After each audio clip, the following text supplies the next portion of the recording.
Koreyada aynan qizlar uchun mo'ljallangan universitet borligini bilarmidingiz? AFK Women's University faqatgina qizlar o'qigan universitetda xoslar bilan birgalikda obzor qilishga harakat qilamiz. Tayyor bo'lsanglar, boshladik. Janubiy Koreyada ayol va qizlarga e'tibor juda ham kuchli. Shu sababli ham maxsus ayol va qizlar uchun universitetlar juda ham ko'p. Bugun esa ushbu universitetlardan biri AFK Women's University'ni obzor qilib berishga harakat qilaman. Ushbu universitet Koreyadagi eng nufuzli hamda dunyo reytingida ham 350-o'rinda turuvchi eng obro'li faqatgina ayol va qizlar o'quvchi universitet hisoblanadi.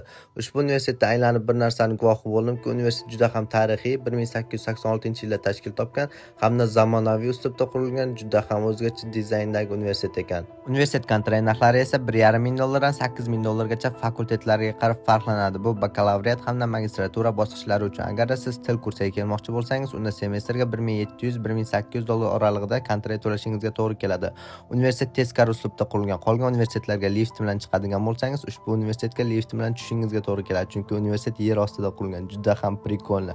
Prosta bomba atmosfera. Agar siz ushbu universitetga kirmoqchi bo'lsangiz, IELTS kamdan 5,5 yoki TOEIC kamdan 3 sertifikati talab qilinadi, hamda universitetga kirish jarayonida 30% dan 80% gacha grantlar ham yutishingiz mumkin ekan. Aynan o'zbegimning muslima qizlari o'qish uchun ajoyib universitet ekan. Agar siz ham ushbu universitetda o'qishni xohlasangiz, kommentariyaga plyus qoldiring va Koreyaning ko'plab universitetlarini obzorini Forward Agency orqali bilib olishingiz mumkin. Hozir obuna bo'lib qo'yishni unutmang.